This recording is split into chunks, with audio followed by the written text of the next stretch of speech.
মহানগৰী এখন বিলাসী হোটেলত গ্ৰন্থ উন্মোচনী অনুষ্ঠান।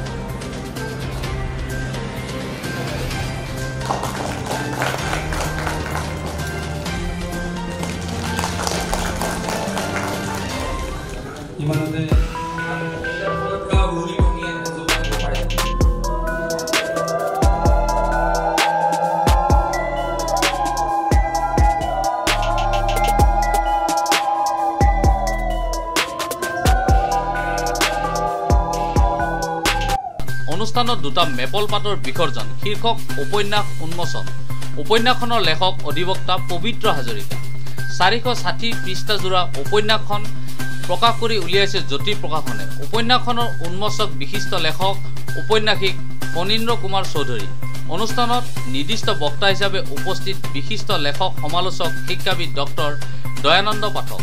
বিশিষ্ট অতিথি হিচাপে উপস্থিত সাংসদ পল্লৱ লোচন দাস, আৰক্ষী আয়ুক্ত দিগন্ত বৰাৰ লগতে কেইবাগৰাকী বিশিষ্ট ব্যক্তি। মোৰ লগত একেলগে পঢ়া মোৰ বন্ধু পবিত্ৰ হাজৰিকা, তেখেতে এখন উপন্যাস পোনপ্ৰথমবাৰৰ বাবে এখন তেওঁ লিখিবলৈ সক্ষম হৈছে আৰু আমি আশা কৰিছোঁ যে আজি নতুন প্ৰজন্মৰ বাবে এক নতুন চিন্তাৰে কেনেকৈ সমাজত কিছুমান বিষয়ৰ ওপৰত তেওঁ এখন উপন্যাস লিখি উলিয়াইছে আৰু আজি তেওঁ প্ৰকাশ কৰিবৰ বাবে সকলোকে লগত লৈ আজি তেওঁ উন্মোচন কৰিছে। মই আশা কৰিছোঁ এই উপন্যাসখন সকলোৱে আদৰি ল'ব আৰু মই গৌৰৱ অনুভৱ কৰিছোঁ যে মোৰ বন্ধু এজনে এটা প্ৰয়াস কৰিছে এটা বিষয় মানুহৰ মাজত নতুন চিন্তাৰ খোৰাক যোগাবৰ বাবে। সেইকাৰণে মই যথেষ্ট গৌৰৱ অনুভৱ কৰিছোঁ আৰু তেখেতক মই শুভেচ্ছা জনাইছোঁ, অভিনন্দন জনাইছোঁ আৰু ভৱিষ্যতে এনেকৈ যাতে অন্যান্য বিভিন্ন বিষয়ৰ ওপৰত এনেকৈ উপন্যাস লিখক আৰু অসমীয়া সাহিত্য জগতত তেওঁ যাতে ভৱিষ্যতে আগবাঢ়িব পাৰে তাকে মই কামনা কৰিছোঁ। মই উপন্যাসখনৰ আঁৰ কাহিনী হিচাপে মানে এজনী ছোৱালীৰ, এজনী সৰু ছোৱালীৰ এটা ভিডিঅ' ক্লিপ ভাইৰেল হোৱাৰ পিছত তাহাঁতৰ কি হ'ব পাৰে, তাৰ ঘৰৰ পৰিৱেশ কি হ'ব পাৰে, তাৰ লগত আনুষংগিক যিখিনি বন্ধু বান্ধৱ আছে তেওঁলোকৰ পৰিৱেশ কি হ'ব পাৰে, তাই ভালপোৱা যিজন ল'ৰা আছে তাৰ পৰিৱেশ কি হ'ব পাৰে, সেইখিনি মনত ৰাখিয়েই মই এই উপন্যাসখন লিখিছিলোঁ। কাৰণ মই যেতিয়া উপন্যাসখন আজি 2 বছৰমানৰ আগৰ কথা, আপোনালোকে ছ'চিয়েল মিডিয়াত আজিকালি যিবিলাক অশ্লীল ভিডিঅ' সৰু সৰু ছোৱালীৰ অশ্লীল ভিডিঅ' খুব ভাইৰেল হয়, তেনেকুৱা অশ্লীল ভিডিঅ' ভাইৰেল হোৱা বহুত দেখিছিলোঁ। তেতিয়াই মনলৈ এটা চিন্তা আহিছিল যে এনেকৈ যদি এজনী ছোৱালীৰ এটা ভিডিঅ' ভাইৰেল হয় তাই সামাজিকভাৱে ন্যায়িকভাৱে কিখিনি অসুবিধাৰ সন্মুখীন হ'ব পাৰে।